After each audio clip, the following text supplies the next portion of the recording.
Joining us from Washington is the Honorable Karen Bass, Democrat, represents Culver City and parts of Los Angeles. She's also the chair of the Congressional Black Caucus and a member of the House Judiciary Committee. Congresswoman, thanks for taking the time. Thanks for having me on, Conan.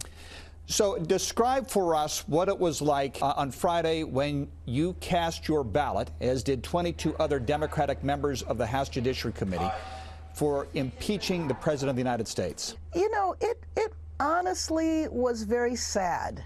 It was sad. It made me feel sad, but it also made me feel afraid and fearful, because one of the issues with our president is that we never really know exactly what he's going to do. And so I worry that, you know, he might feel cornered and make an erratic decision like he did around Syria, withdrawing the troops, and hundreds of Kurds get slaughtered and ISIS soldiers get released. And so I felt an incredible honor to be a part of U.S. history.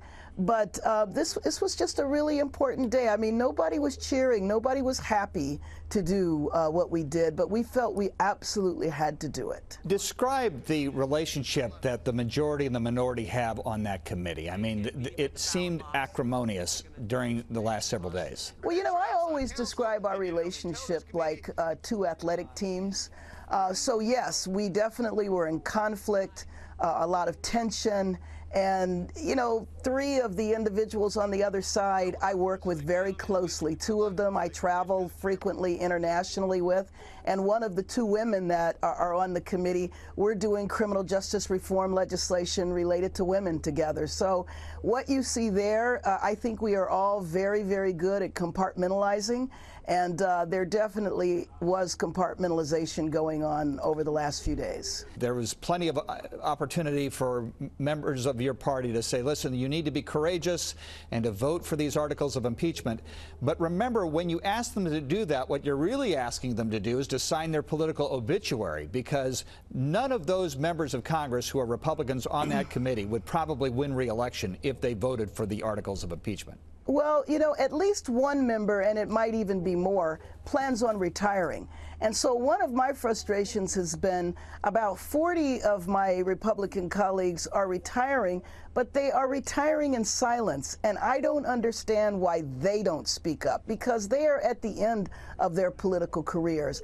And off the record, and I'm sure you've heard this before, they know how bad this situation is, but I feel sometimes, and I do feel a lot of empathy for them, because I feel like they're almost like hostages in the sense that, you know they can't say anything. You might remember in the beginning of this Ukraine crisis, a couple of them did step up and said that they didn't think it was appropriate what the president did. And he slapped back within minutes with tweets and said, everything I did was perfect, nothing was wrong. And then all of a sudden they changed. And now none of them say that it was inappropriate. They go through so much gymnastics trying to rationalize what he did.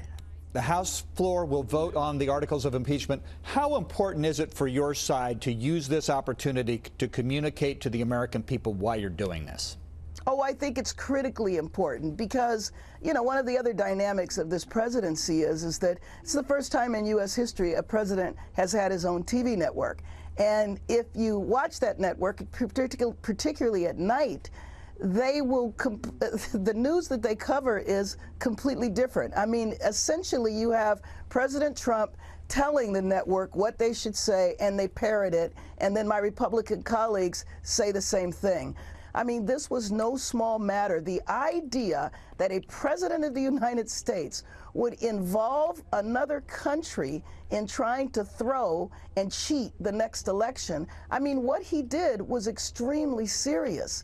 And I feel bad for the Ukrainians, and especially President Zelensky, because here you have a brand new president, a couple of months in his presidency, his nation is at war, Russia is occupying territory, and he needed the military aid from the United States, and the president says, hey, you know, I'll give you the aid, but I need you to do something for me. I got this election coming up. Now, you know, he didn't say it literally like that, but that's the essence of what he meant. And when the framers set up the Constitution and put impeachment in, when they talked about high crimes and misdemeanors, exactly the abuse of power is probably one of the most egregious things that a president could do.